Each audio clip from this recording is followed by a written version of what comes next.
یہ China radio international کی Urdu service ہے۔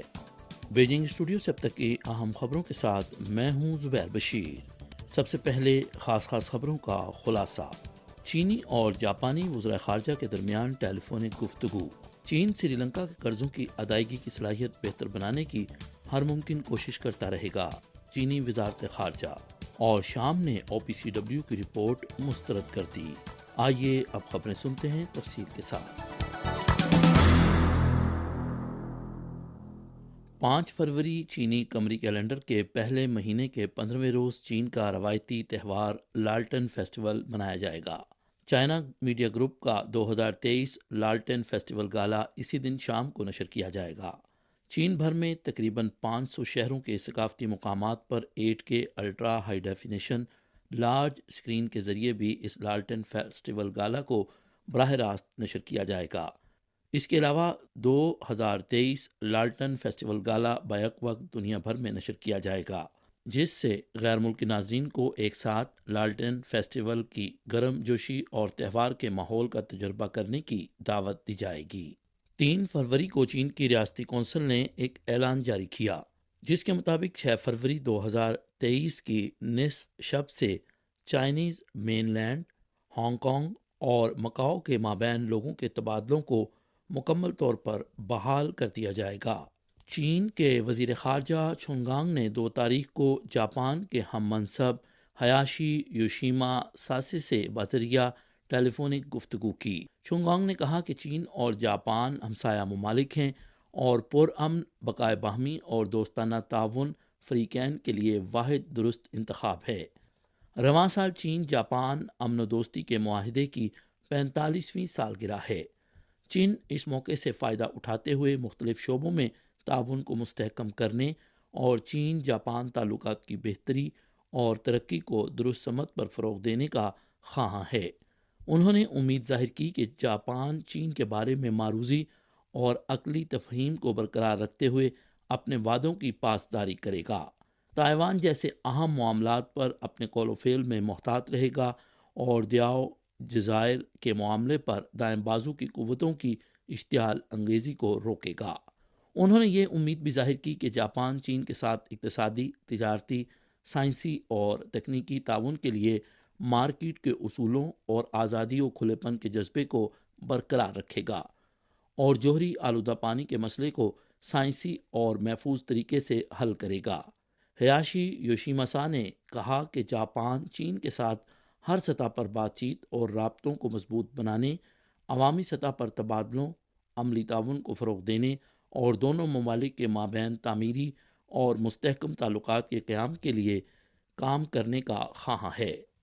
3 فروری کو چینی وزارت خارجہ کی ترجمان ماؤننگ نے معمول کی پریس کانفرنس میں نشاندہی کی کہ چین کی مذہبی پالیسیوں کے بارے میں امریکہ کی جانب سے متعلقہ بیانات نے حقیقت کے منافی غلط معلومات پھیلائی ہیں اور یہ چین کے اندرونی امور میں شدید مداخلت ہے۔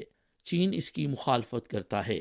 ماؤننگ نے کہا کہ اس وقت سنکیانگ میں عوام مستحکم سماج، معاشی ترقی، قومیتی اتحاد اور مذہبی ہم آہنگی سے فائدہ اٹھاتے ہوئے بہتر سے بہتر زندگی گزار رہے ہیں، تاہم امریکہ نے ان حقائق کو نظر انداز کرتے ہوئے سنکیانگ سے متعلق غلط معلومات پھیلائیں تاکہ چین پر پابندیاں عائد کرنے کی وجہ بنائی جا سکے۔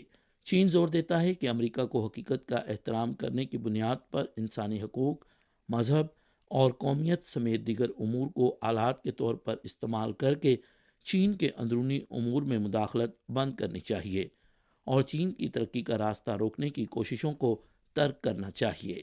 3 فروری کو وزارت خارجہ کی ترجمان ماؤننگ نے کہا کہ 19 جنوری کو export import bank of China نے 2 طرفہ سرکاری قرض دہندہ کی حیثیت سے سری لنکا کی وزارت خزانہ کو فنانسنگ سپورٹ دستاویزات جاری کیں، جس میں 2022 اور 2023 میں سری لنکا کے واجب الادا قرضوں میں توسیع پر آمادگی کا اظہار کیا گیا، جس کے دوران سری لنکا کو عارضی طور پر export import bank of China کے قرضوں کی اصل رقم اور سود ادا کرنے کی ضرورت نہیں، جس سے سری لنکا کو قلیل مدتی قرضوں کی ادائیگی کے دباؤ کو کم کرنے میں مدد ملے گی۔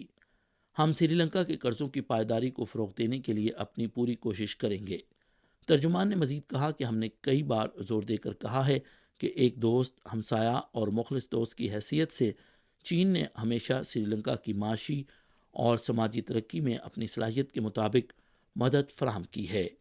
چین پہلا دو طرفہ سرکاری قرض دہندہ ہے جس نے سری لنکا کے قرضوں کے بحران کے پھیلنے کے بعد رضاکارانہ طور پر سری لنکا کے قرضوں میں توسیع کا اعلان کیا، جو چین کے خلوص اور قرضوں کی پائیداری کے حصول میں سری لنکا کی مدد کرنے کی کوششوں کی مکمل عکاسی کرتا ہے۔ رواں سال جنوری میں 1410 چین یورپ ٹرینیں چلائی گئیں، جن میں 1,47,000 عالمی معیار کے کنٹینرز کی نقل و حمل کی گئی، جس میں پچھلے سال کے مقابلے میں بالترتیب 6 اور 13% کا اضافہ ہوا، جس سے بین الاقوامی سپلائی چین کے ہموار بہاؤ اور چین کے جشن بہار کے تہوار کے دوران مارکیٹ کی فراہمی کو مؤثر طریقے سے یقینی بنایا گیا۔ 2 فروری کی سپہر China Europe express train fork لفٹوں اور دیگر بڑے پیمانے پر تعمیراتی سامان لے کر چین کے شہر جینان سے روانہ ہوئی، جو ہورگوس بندرگاہ کے ذریعے سامان قازقستان اور دیگر ممالک تک پہنچائے گی۔ چین کے قومی ریلوے جینان بیورو کے ڈونگ جیاجن اسٹیشن کے ڈائریکٹر شانشی چوانگ نے کہا کہ اس سال سے سامان کی اقسام زیادہ ہیں۔ ماضی میں پھل اور گوشت جیسی چیزیں دستیاب نہیں تھیں اور مقامی بنیادی تنصیبات کی تعمیر کے لیے ساز و سامان جیسے لیزر کٹنگ مشینیں، فورک لفٹر بھی پہلے شامل نہیں ہوتے تھے۔ چین کے شہر شیئن میں انٹرنیشنل یورپ اسٹیشن پر 2 فروری کو روس کے لیے چین یورپ ایکسپریس کارگو برآمد کرنے والی ایک اور ٹرین روانہ ہوئی۔ اقوام متحدہ میں ایران کے مستقل مندوب الوانی نے 2 فروری کو اقوام متحدہ کے سیکرٹری جنرل انطونیو گوترس کو ایک خط میں کہا کہ ابتدائی تحقیقات کے مطابق 28 جنوری کو وسطی ایرانی شہر اصفہان میں ایک فوجی فیکٹری پر ڈرون حملے کا ذمہ دار اسرائیل ہے۔ اسرائیلی وزیر اعظم بنجمن نیتن یاہو نے میڈیا کو انٹرویو دیتے ہوئے اس معاملے میں اسرائیل کے ملوث ہونے کی تصدیق یا تردید سے انکار کیا۔ نیتن یاہو نے کہا کہ وہ کبھی کسی مخصوص معاملے کی بابت بات نہیں کرتے۔ انہوں نے کہا کہ مشرق وسطیٰ میں جب بھی کوئی دھماکہ ہوتا ہے تو اس کا ذمہ دار اسرائیل کو ٹھہرایا جاتا ہے۔ کچھ معاملات میں اسرائیل ذمہ داری قبول کرتا ہے اور کچھ میں نہیں۔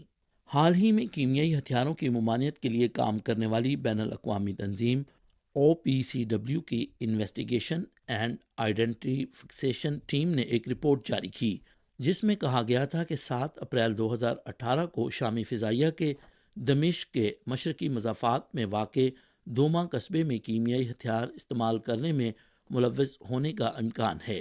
اس حوالے سے شام کی وزارت خارجہ نے ایک بیان جاری کرتے ہوئے اس رپورٹ کو مسترد کیا۔ مقامی وقت کے مطابق 2 فروری کو شام کی وزارت خارجہ کی ایک پریس کانفرنس میں OPCW میں شام کے مستقل مندوب ملید عطیہ نے کہا کہ یہ رپورٹ امریکہ اور دیگر مغربی ممالک کے دباؤ پر مبنی ہے۔ انہوں نے کہا کہ رپورٹ گمراہ کن ہے جو سیاسی محرکات اور غلط مواد پر مبنی ہے۔ حال ہی میں ہنگری میں امریکی سفیر ڈیوڈ پریسمین نے امریکی میڈیا کے ساتھ ایک انٹرویو میں کہا تھا کہ ہنگری نے روس اور یوکرین کے درمیان تنازع میں روسی صدر ولادیمیر پوٹن کی منظور کردہ پالیسی کو اپنایا۔ اس کے جواب میں ہنگری کے وزیر خارجہ نے مقامی وقت کے مطابق 2 فروری کو تنقید کرتے ہوئے کہا کہ ہنگری میں امریکی سفیر کو ہنگری کے اندرونی معاملات میں مداخلت کا کوئی حق نہیں۔ اگر امریکی سفیر ہنگری میں اپنے دور سفارت میں ہنگری کی حکومت کے اقدامات پر تنقید کرنا چاہتے ہیں تو ان کے لیے دونوں ممالک کے درمیان تعاون کو فروغ دینے کا کام مشکل ہو جائے گا۔ انہوں نے کہا کہ ہنگری ایک خود مختار ملک ہے اور کسی دوسرے ملک کو یہ اختیار نہیں کہ وہ ہمارے اندرونی معاملات میں مداخلت کرے۔ امریکی صدر جو بائیڈن کے قومی حالات پر اپنے خطاب سے ایک ہفتہ قبل گیلپ کنسلٹنگ کی جانب سے جاری کیے گئے ایک سروے کے زیادہ تر امریکی لوگوں کا کہنا ہے کہ امریکی حکومت کی پالیسیوں سے وہ غیر مطمئن ہیں۔ 2 فروری کو گیلپ نے ایک سروے کے نتائج جاری کیے جن میں بتایا گیا کہ صرف 36% شرکاء نے 2020 سے 2023 تک امریکی حکومت کی پالیسیوں پر اطمینان کا اظہار کیا، جبکہ نصف نے انتہائی عدم اطمینان کا اظہار کیا۔ یہ تھیں چائنا ریڈیو انٹرنیشنل کی اردو سروس سے اب تک کی اہم خبریں۔ زبیر بشیر کو اجازت دیجیے۔ مزید خبروں کے لیے دیکھیے ہماری ویب سائٹ، پتہ ہے urdu.cri.cn۔